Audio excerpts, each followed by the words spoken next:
Thank you, and teleSUR for your presence. Mr. Secretary General, what would you say about the three most concerning issues of the OPEC? Well, OPEC is very strong, so it has been founded since 65 years ago. In 1960, we have been facing lots of challenges, and with all challenges we have opportunities.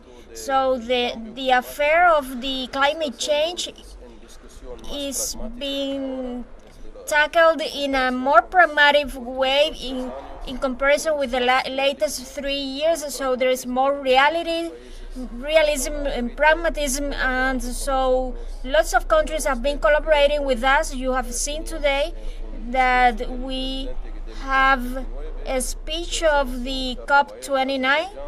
It's the Azerbaijani Excellency, and with the intervention of the Brazilian representative, and so the OPEC is the only one that can offer for the world this opportunity, so a pragmatic vision.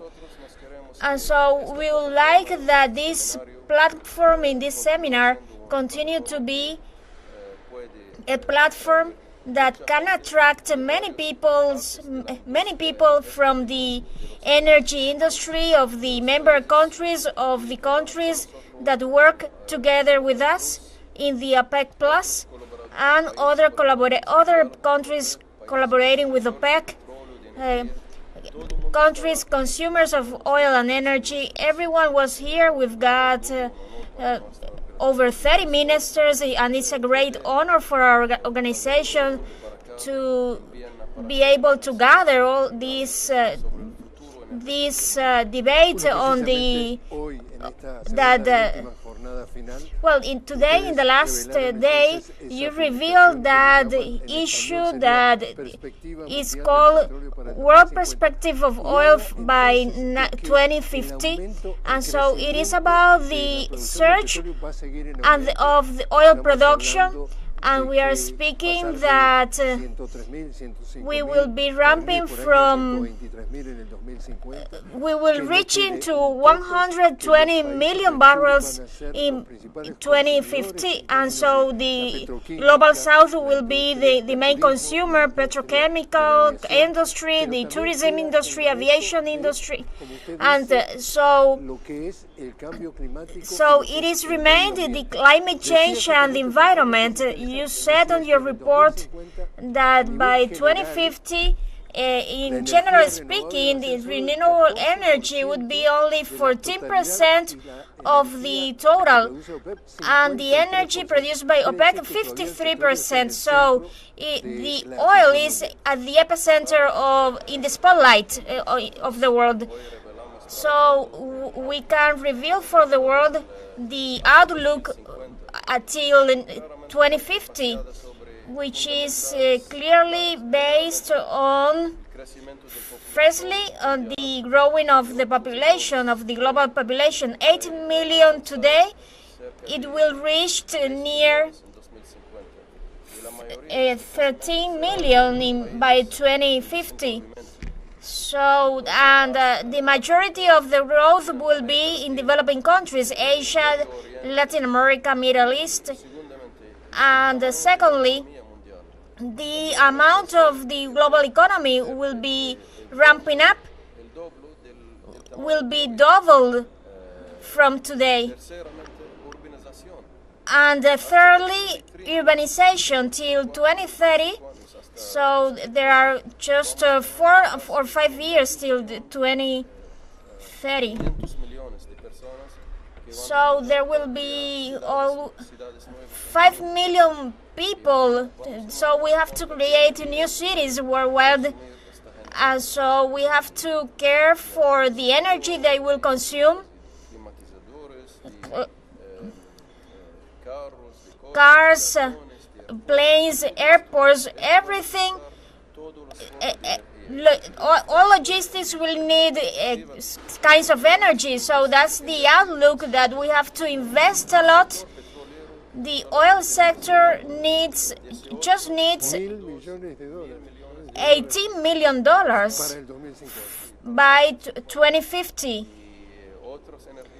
and other energy systems will be needed investments. So here at OPEC, we just realized that the world will need sources of energy. Oil will continue to be harnessed by 30% of the energy metrics by 2050. So this has only one direction. We will continue to invest in the oil sector. Worldwide, our countries will continue to invest in the petrochemical industry and all sectors of the oil industry. So an issue that was very concerning for the ones that listened to the participation of the Executive Vice President of Venezuela, Lady Delcy Rodriguez, she called on the attention that the world is on war, and that some countries have been suffering from a war against the oil industry.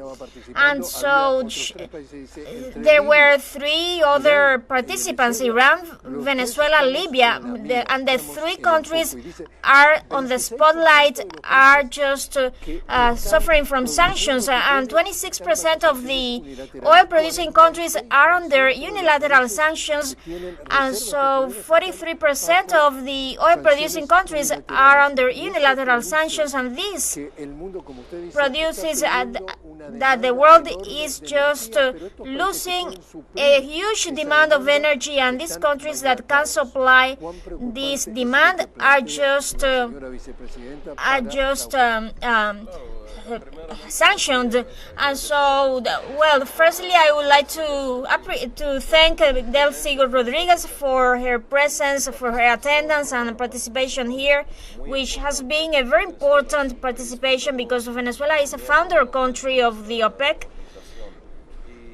and surely we don't want that nothing affect the oil production and the oil industry of our member countries. Namely, here in the case of Venezuela, Venezuela has the largest oil reserves of the world, and Venezuela has a PDVSA company which is very strong, and so of course any sanction, any political implications could affect this industry that the world will need. As you know, we today have launched the outlook, and there is a clear message that the world will need to consume 123 million barrels per day by 2050, and so this is a very clear message. So all member countries need more investments, and so they need a fairer political situation for just surging investments and to consolidate this energy that the world needs. And we at the OPEC, we just need to depolitize energy, because energy is for everyone and must be offered in a free way to be able to transport energy without problems, without sanctions, and without political effects. And this is very crucial that we continue with the politics of investments, the policy of investments in energy, without politicizing the energy global sector. So last thing, what would be your message to the world at the end of this seminar at OPEC? So invest, and more investments in energy, oil, and in all sources of energy, because it is paramount for the growing demand in the future, and to take care of the environment, because we are just very committed to this and the importance of the dialogue in the energy sector among all consumers countries and all suppliers countries. And we appreciate the position of Venezuela, because Venezuela has been a country that contributes with dialogue, with diplomacy, and this is very important for our organization to continue in a strong position, and so favoring the world with the oil. Thank you very much for being with us. Thank you, and so we'll see you next time. Every 2 years we are seeing each other. Thank you, very kind. The importance of investment in energy. We were listening to the exclusive statements of OPEC Secretary General Haitham Ghais on the current capabilities and functioning of the OPEC and OPEC Plus and the future goals for the organization. Speaking with our collaborator Jorge Gestoso, we will continue updating all the information regarding the OPEC seminar that has ended in Austria and all its repercussions in upcoming news brief. Stay tuned with teleSUR English.